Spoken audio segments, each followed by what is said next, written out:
Hey guys, welcome back to another update. We're gonna be touching base with these recent World Cup games. Alright, we're gonna kick it off with Colombia against Uzbekistan. The game ended 3-1. Start off. Yeah, so for me, Colombia was doing pretty well. They were holding the ball in the first half a lot. And then Luis Diaz with his quality crossed it in, Muniz scored. On the second half was much better. I kind of liked it more. Colombia were trying to be on the attacking side with their quality. They were making Luis Diaz, who's a player to watch at this tournament, go 1v1. And for me, yeah, I mean it's deserving. They're a fun team, and yeah, watch out. My overview of this game is, they mostly kept possession for the most part. As you can see, they tried as much to not get Uzbekistan the ball, and yeah, they got, obviously more shots, way more touches in the box. Yeah, which,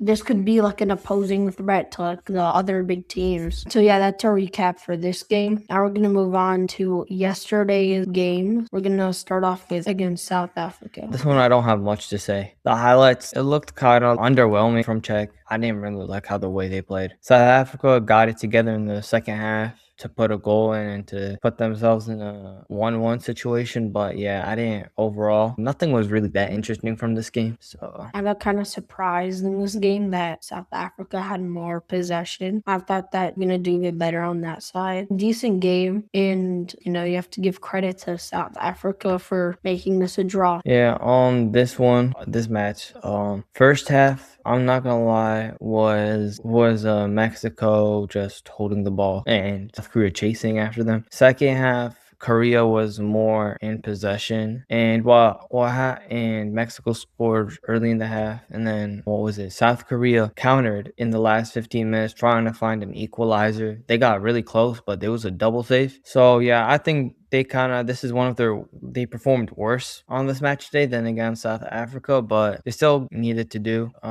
got the job done to get the 3 points, and yeah. What I'm going to say about this game is, as you can see, the first half, South Korea weren't really doing very well in the first half. But then, as you can see, they stepped it up massively and were able to try and get some chances on that. Front three for South Africa did pretty well. They were trying to create a lot of chances.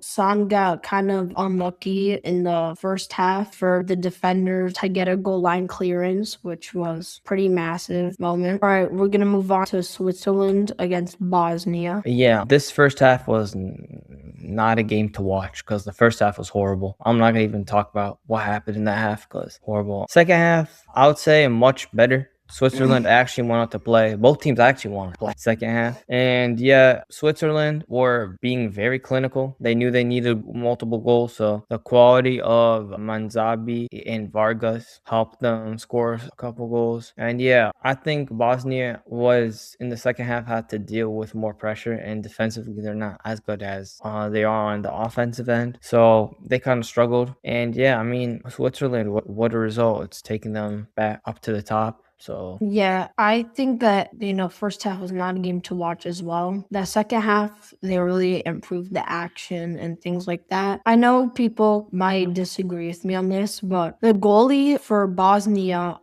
did made some pretty good saves in this game. Yes, I mean he got scored on 4 different times. But yeah, I just think overall, I thought that this game was gonna be a bit more closer than like a 4-1 win. But yeah, it was definitely an interesting game in the second half. yeah, so we're gonna Canada versus Qatar. I mean, they got put to sleep. Honestly, these boys got put to sleep. I'll tell you one hell of a thing. And Canada, they know they needed a win to compete in this group. So yeah, honestly, well done from Canada. Jonathan David, the likes of David Buchanan, yeah, getting forward, scoring lots of goals. Yeah, it was great. I think Qatar was just They looked all over the place. I kind of expected a team to thrash Qatar at some point in the group. And yeah, I mean, this kind of was a result I'm not really expecting, but I was kind of expecting like like 3-0, 4-0 Canada. So yeah, so not bad. I think that in terms of Qatar's side, they played absolutely horrendous. 2 red cards, and you're losing 6-0 on full time.